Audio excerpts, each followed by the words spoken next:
How to write a formal essay.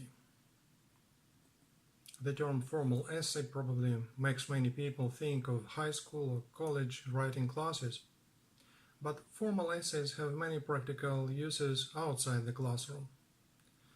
A formal essay may be a requirement in certain job applications and may be required in certain professional reports and correspondences.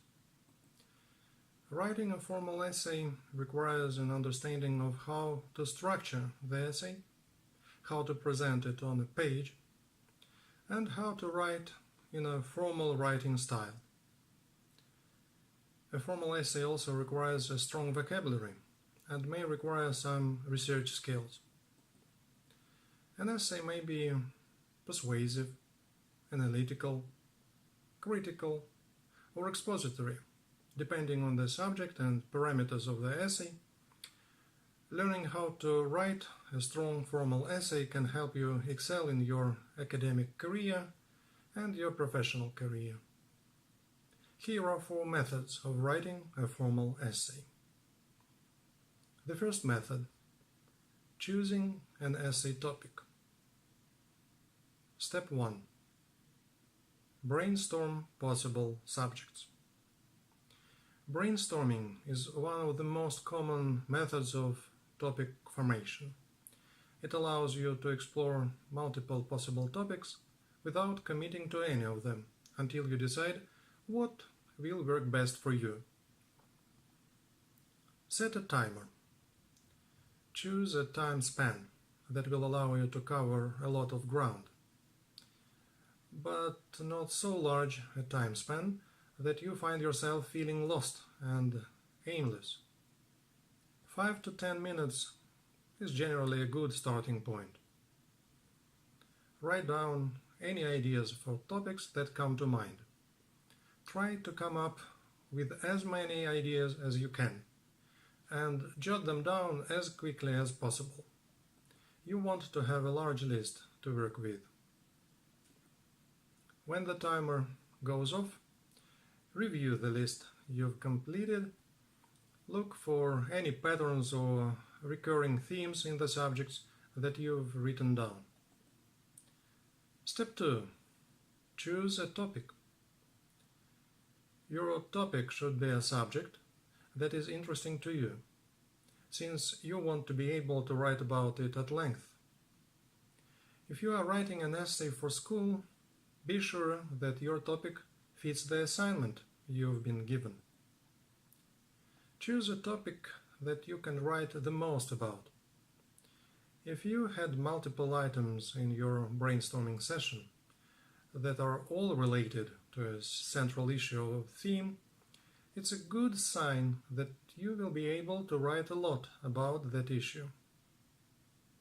Be sure that the topic you choose can be sufficiently researched, if research is required for the essay. Be flexible in choosing your topic. You may find that your initial topic idea changes considerably as you conduct research and begin writing your essay. Step 3. Narrow your topic. Once you've chosen a general subject for your essay, you may need to narrow down the focus of your essay.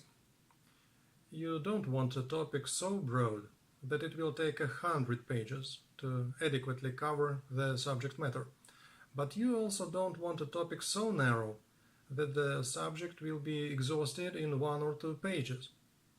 For example, European art history must be too broad a topic, but Van Gogh painting techniques may be too narrow. In this case, a particular movement in art history would be a good topic to explore in an essay. Try making an idea map to help you narrow your topic. This entails writing related subtopics around the central topic you've chosen. It can be helpful because it allows you to visualize how your topic relates to other concepts. Step 4. Write a thesis statement. A thesis statement serves as a short preview of what the ensuing essay will address. It should be a claim or opinion that you will work to defend, and it should incorporate or acknowledge any relevant lenses through which you will analyzing your topic. If, for example, you will be applying certain theories to your subject. The thesis of your essay should directly answer the question you are posing in the essay.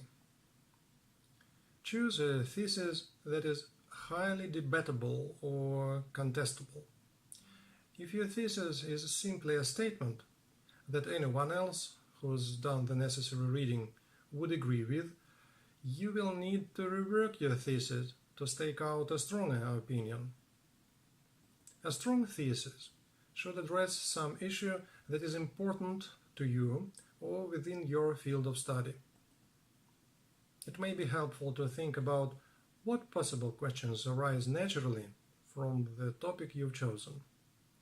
Considering those possible questions can help you develop a claim that you can defend, which seeks to answer one of those questions. The second method, structuring your essay. Step 1. Compose an introduction. The introductory paragraph should provide readers with sufficient information to know what the essay will be about and what you will seek to prove or disprove in the ensuing text. Provide the reader with any necessary background or expository information. Insert your thesis statement somewhere near the end of your introductory paragraph. Step 2. Write body paragraphs. The body paragraphs contain the bulk of an essay. The body should come after the introduction and before the conclusion. The more research that you have done, or the more you have to say about your subject, the longer the body section will be in your essay. The standard expectation in academic writing is that each paragraph should introduce and explore each point that will ultimately prove or disprove your thesis statement. Compose a topic sentence for each paragraph and insert the sentence somewhere near the beginning of the paragraph. The topic sentence is usually the first sentence of a body paragraph. A topic sentence should introduce or express the proof point of that paragraph, and the ensuing sentences should explain or elaborate on the topic sentence. Use the so-called PEE structure of paragraphs. Point, make your point, offer the proof of that paragraph. Evidence, give supporting quotes, examples from a book or article. And explain, relate the evidence to your thesis and elaborate on how it proves your point. Each paragraph in the body of your essay should work toward addressing your thesis statement. Step 3. Form a conclusion. The final paragraph of a formal essay is called the conclusion. It should not introduce any new information and should not actually say the words "in conclusion." The conclusion paragraph may summarize the proof that was laid out in the preceding body paragraphs, or it may offer some larger implication based on the assumption that the thesis has been adequately proved.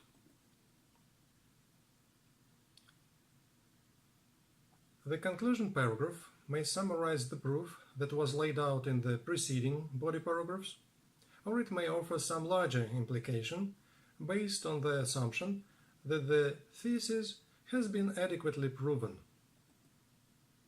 Some essays may require one or the other, while others may require both a summary and a prediction implication. How you compose your conclusion will vary depending on the assignment, if it's for school, or the goal of your essay. The third method, using appropriate language for a formal essay. Step 1. Avoid first-person writing. Most formal essays avoid using first-person pronouns like I or we. This is because the essay seeks to support the thesis statement, and using first-person pronouns would render the thesis statement as mere opinion. Make concrete statements in your essay that are presented as your opinion. Think of the thesis statement as an absolute truth that you are supporting, rather than just your own interpretation of a text or event.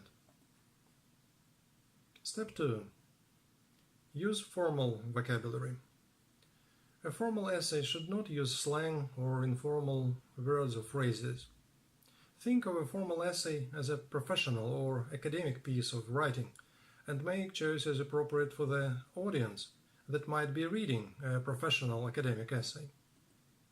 Aim for standard English, and keep a dictionary or thesaurus at hand. In a formal essay, you should avoid using slang, colloquialisms such as cool, weird, or busted, contractions such as can't, isn't, ain't, abbreviations such as ASAP or on and lol, cliches such as think outside the box and avoid like the plague. Step 3. Pick strong verbs. Strong verbs are verbs that adequately convey the action of the sentence without requiring a preposition. Verbs that require a preposition are called phrasal verbs, and within the academic community they are typically considered weaker verbs. An example of a strong verb choice would be to eliminate or to eradicate instead of phrasal verb wipe out. Step 4. Write strong transitions. Transitions help weave the various parts of an essay together in a single cohesive piece of writing. Transitions should make sense in the context of the sentence that precedes the transitional sentence and the new sentence that follows the transition. Be sure that transitions are necessary.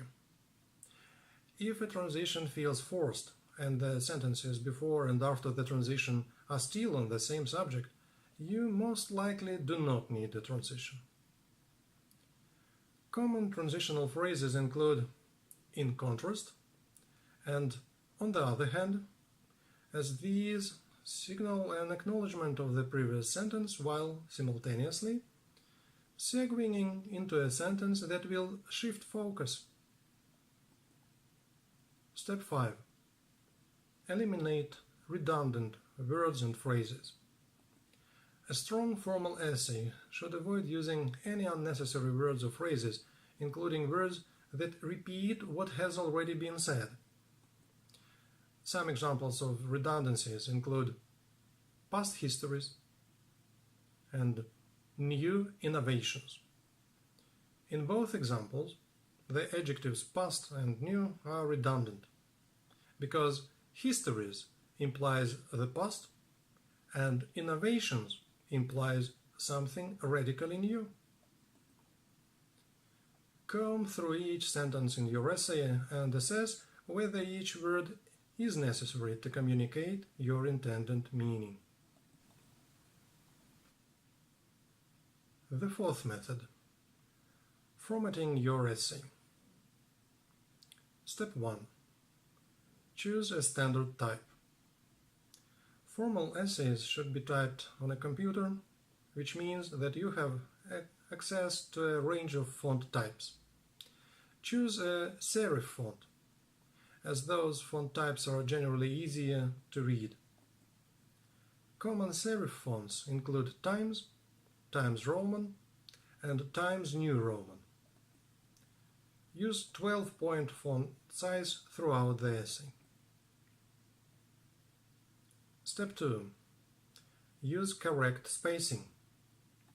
Some people were taught in years past to use a double space after a period. Generally, in today's writing world, the standard is to use only one space after punctuation mark, but there are exceptions. So it's best to ask your instructor or editor what they prefer with regards to spacing. Step 3. Work with proper margins. The standard format is 1-inch margins on all sides of the paper, though some instructors or publication editors may request a slightly larger margin on one or more sides. If you are unsure about the proper margin size for an essay that you will be submitting for a grade or for publication, ask your instructor or the editor what an acceptable margin size would be. Step 4. Use proper citations. The formatting of your essay and any sources you cite in your work will vary depending on the writing style you are working in. Two of the most common formatting styles are American Psychological Association, APA style, and Modern Language Association, MLA style. MLA style is typically used for publications in the humanities, while APA is most often used for publications in the social sciences. MLA style uses a works cited page at the end of the essay to list all citations, while APA style uses a references page at the end of the essay to list all citations. Ask your instructor or editor what the preferred formatting style is for your essay. Conclusions. Be sure your essay is legible as well as readable. It's best to type a formal essay, but if you are writing it by hand, use either blue or black ink. Make sure your sentences are clear and easy to follow. Avoid poetic phrasings and stick with concise, well-written sentences. Never plagiarize someone else's work. Plagiarism is the use of other people's work without giving them credit as a source or reference. It is taken very seriously in academia and may result in a failing grade or even expulsion from school.